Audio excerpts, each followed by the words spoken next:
Nu ką, atvažiavom tariuką, atvežėm pasauklę, taip, to pasauklę atvežėm. Nu jau tai jau ką, ruošiamės kelioniai.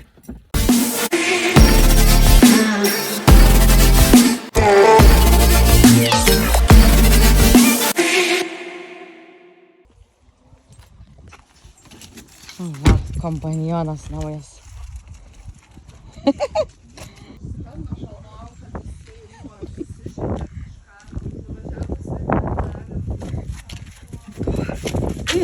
Ei, nelįsk.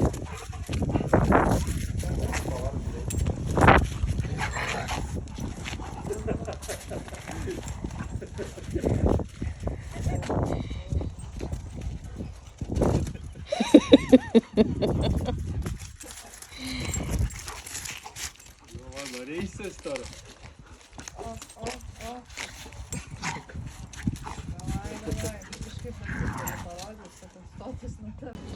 Nu ką, pradedam savo šopinimąsi ir aišku, kaipgi be mėgstamiausių traškučių. Vanduo svarbiausia.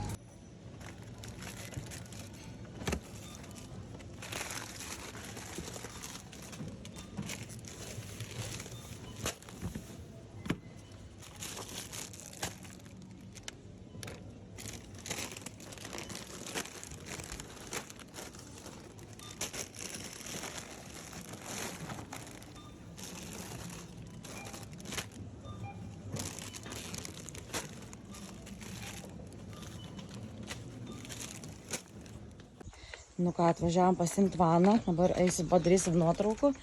Tai sveikinuosi iš savo naujų namų. Mūsų šitie namai bus artimiausią savaitę.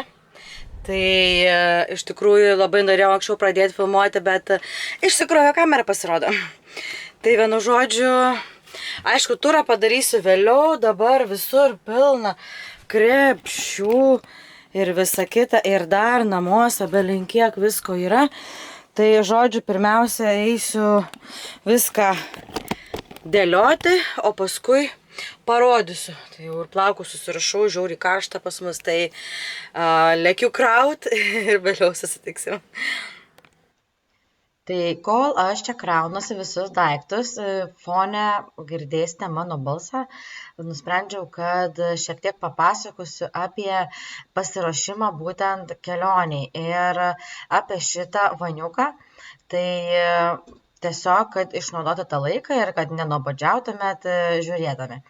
Tai be abejo, būtent kas liečia mūsų kelionę, mes labai greitai tiesiog nusprendėme viską susikrauti ir išvažiuoti dar penktadienį, nors turėjome išvažiuoti šeštadienį ryte.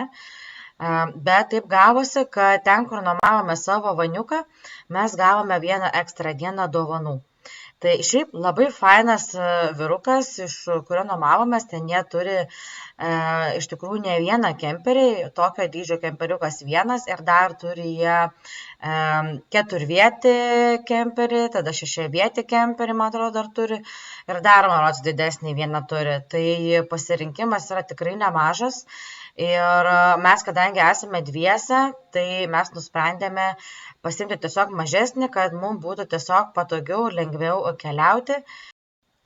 Tai viena para su šito kemperiuku vasaros sezono yra 130 €, ne vasaros sezono 90 €. Ir kiek mačiau, lyg ir kaina nesikeičia, nesvarbu kokio dydžio kemperiuką jūs pasimtumėt. Tai būtent su mažesniu kemperiuku yra privažiavimas daug lengvesnis visur ir nereikia žiūrėti specialių parkavimo vietų mokamų, o jau su įprastiniais kemperiais dažniausiai reikia išsipirkti vietas kemperio aikštelėse.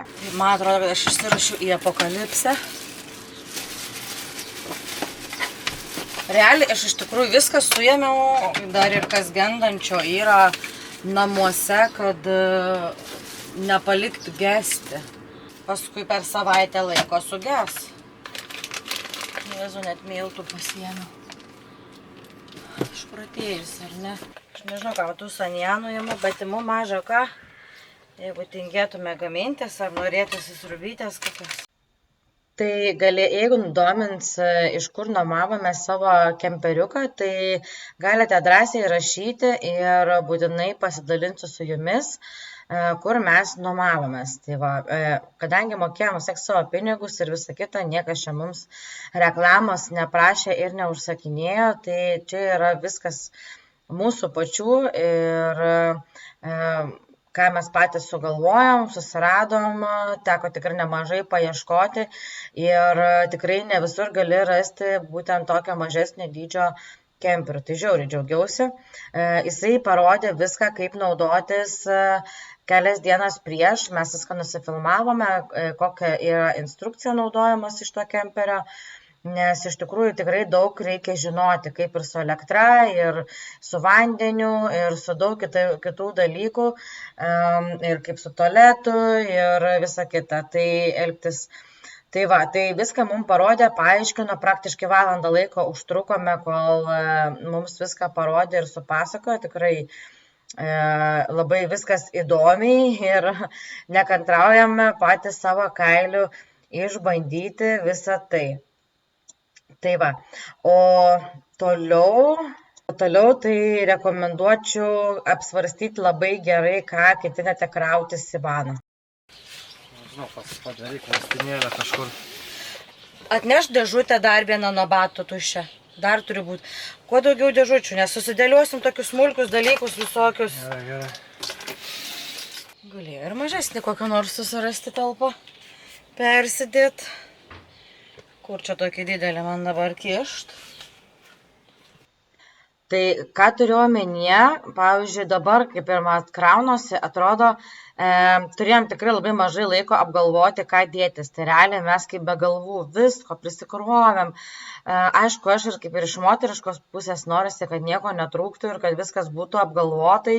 Tai aš nereikia prisikroviau tų drabužių, batų didžiausią maišą, nes nežinojau, ką aš kur rengsiuosi, ką aš norėsiu apsimauti. Ten realiai aš kokias gal 3 poras batų tik tą panaudojau ir vyras tam pasėmė vos ten kelias poras batų, kiek jam ir tai reikia, tai jam viskas gerai, o aš to viso maišo net nepajudinau. Drabužių lygiai taip pat. Pilna prisikruotų drabužių, nes aš negalvojau, ką rengsiuosi ir aš nepanaudojau daugiau nei pusės. Tai tikrai labai gerai turite apgalvoti kiekvieną dieną, kokį outfitą rengsitės, pasidomėti orais ir pasiplanuoti, ką susidėti. Kas liečia maistą, taip pat labai gerai apgalvokite ir bet ko neprisikraukite. Viskas. Tai laikas greitai parodyti mūsų savaitinius namus. Štai mūsų kemperiukas, labai greitai parodau, nes mes turim skubėti, katytę vešim pas draugų. Nu, štai kaip čia pas mus viskas yra. Čia aš dirbsiu. Čia mūsų tualetukas ir dušas. Padarysiu vėliau tokį geresnį turą, iš tikrųjų. Bet žiauriai esam happy. Ta prasme, kol viską susirašėm, susidėjom. Žodžiu, bandysim važiuoti ir žiūrėsim, ar nieko netrūksta. Nu, va, mažutė ateina mūsų. Nu, šiandien dirbsiu taip. Vairuotojas vairuoja susikaupęs. Liuks. Važiuojam. Jo, to mažytė mūsų. Visai sekundusi, galvoju, kur čia veža. Jo, darbas jau čia vyksta. Aš prisisegus, jeigu ką, bet turbūt nesimato visą apsišėrus nuo katytės. Vienu žodžiu. Tai paliksim katytę ir tada keliausim į Latviją, palei pajūrį iki Liepojos pirmiausia. Tai va. Greitai dar noriu papasakoti tokį įvykiuką, kas įvyko. Šiandien žiauriai esu proud of myself, nes reikėjo tą vaną parsivaryti ir reikėjo parvairuoti taip pat ir mašiną vėl namo. Tai žodžiu, pati parvairavau mūsų mašiną iš Klaipėdos į ten, kur mes gyvenam, už Klaipėdos. Žiauriai didžiuojuosi, nes aš nevairavau 3,5 metų ir nevairavau to labiau. Čia grįžus Lietuvoje ir, žodžiu, viskas buvo labai keista, bet viskas gerai, susitvarkiau ir žiauriai savim didžiuojuosi dabar. Tai va. Kaip laukiam šito atostogų. Žiauriai. Tai... Nebejokauk. Kas? Pažiūrėk, kiek vaikų. Ai, ko čia tie vaikai? Ačiū, tu pažiūrėk. Žodžiu. Gal greičiau būtų aptarnavę per savitarną? Nu, ta prasme, per aplinkui, kur mašinas? Žinau, aš čia važiuoti. Ką žinau. Pabandyjo, jeigu ten gal kitas aptarnavimas, ten kitaip. Mano turbūt išlindo. Žodžiu, kaip tik žadėjau sakyti, kad nuvarė vyras paimti, pavalgyti jėzą, bet žiauriai daug žmonių, eilės, tu savo, kas kosminės eilės. Žodžiu, bandysim su mašina tiesiog privažiuoti, pasiimti. Kažką žiauriai valgyti norima būdų, nieko nevalgiam normaliai, aš tai iš vis nuo pusryčių nieko nevalgiau. Tai va, ir aš tuo pačiu jau įsikūriau savo ofisiuką ir darbuojuosi. Man labai nepatinka mano diržas šitaip, tai karočią. Šitaip aš persidėjau, ką man netrukdytų ir garą pelytės padą turiu. Naują knygą pasiėmiau skaityti, reikės pabaigti dar seną, bet šį kartą pasiėmiau dar ir naują šitą, lengvą skaitalą e-hoops. Tai va, tai tikiuosi gausim valgyt ir tada leisimės į kelionę.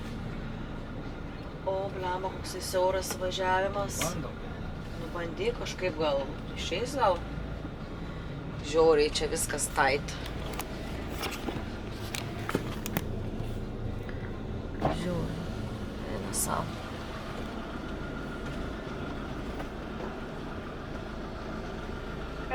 Sveiki, man mėgos mėsai. Tai kas liečia tokias siauras vietas, iš tikrųjų rekomenduoju gerai apsižiūrėti prieš važiuojant, nes mes kaip ir įstrigom ir nei pirmyn, nei atgal negalėjom pajudėti, nes iš galo dar buvo mašinų. Labai buvo siauras išsisukimas ir vos per krūmus mes pravažiavom. Žiauru buvo. Latviją ką tik įvažiavom. Žiūrėsim. Internetas vis dar yra. Nespėjau išsitraukti kameros laiku, kad prigauti pavadinimą, bet mes oficialiai Latvijai. Aš darbuojuosi.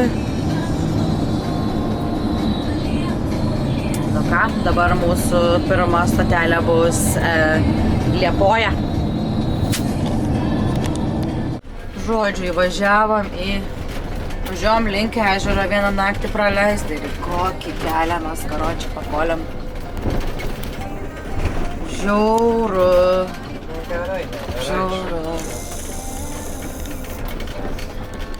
Žodžiu, mes apsisukinėjom, nusprendėm vis dėlto važiuoti į Ventspilį tiesiai, nes mes dabar buvom prie Liepojos, iš pradžio galvojom, gal varysim į Liepoją rytoj išmiegoję, kadangi aš dar turiu dirbti, bet nusprendėm, kad Liepojoje mes jau esam buvę anksčiau, todėl mes važiuosim dabar į Ventspilį ir toks yra ežeras. Arkliukai ganos, kelias tai žiaurus, tai reikėjo kažkaip gal iš anksto, nežinau, nedasitarėm iki galo. Čia labai didelis ežeras iš tikrųjų yra. Kitą kartą gal ir būtų smagu čia atvaryti, bet nežinau, nebent į kitą vietą kažkur tai, nes čia labai kelias bajaurus. O koks kelias, visas temperis Liepoja. Tai va. Tai žodžiu, važiuosim į Ventspilį. O, čia dabar mes jau į Ventspilį atvažiavom. Greit kadriuką. Man dar be pertraukėlę. Tai greitai jums parodau kelis kadriukus. No, jau neužilgo atvažiuosime. Parsisiunčiau Park Fortnite programėlę, tai visus kempingus rodo. Tai va, tai liko labai nedaug. Čia dabar pro miškelį pravažiuosim ir turėtume privažiuoti prie pat jūros. Liko 1 minutė. Žiūrėkit, kur važiuojam. Eikti savo. Realiai. Nu va, atvažiavom, dabar parkuojamės. Kaip statomės? Priekį? Nežinau, kaip manai. Jo, gal priekis. Jo, gal priekį geriau šitaip. Šitaip. Jo. Ne, matai, gal čia reikia ar taip statyti. Taip. Ar taip. Bandysim. Šiaip labai daug vietos prie pat jūros. Palikau kamerą tenai, tai tenka filmuoti su telefonu. Ir šiaip dirbau tenai visą laiką, dabar man pertraukėlė, biškį tai atsitraukiau nuo kompo akis truputėlį pailsinti, eisim dabar greitai pasidaryti kažką pavalgyti ir nežinau, jeigu spėsim pasižiūrėti, kur mes čia atvažiavom. Tai va. Nu štai, sveiki atvykę į mūsų naują parkingo miegojamą vietą. Štai taip atrodo, taip vadinam šitą vietelę.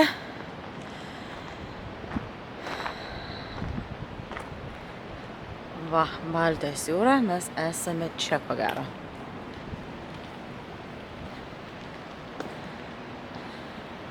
Va, tai realiai čia belenkiek vietos statytis. Nu va, ten matosi jūra toliau ir va štai čia jūra, mūsų vaniukas štai ten už tų krūmų. Ir čia va jūra. Realiai už 2 minučių, už minutės eit. Kaip nerealiai, ta prasme. Išlipus iš mašinos, tai toksai tokia gaivuma padvelkia, miškas, jūra. Kaip fainiai, eik tu savo. Tai turim vos kelias minutės apsižiūrėti, kur mes čia sustojam ir keliausim greit pavalgyti ir tada aš grįšiu į darbuką. Šiandien dar dirbu iki 1 nakties. Tai va. Va, jūs tik pažiūrėkit.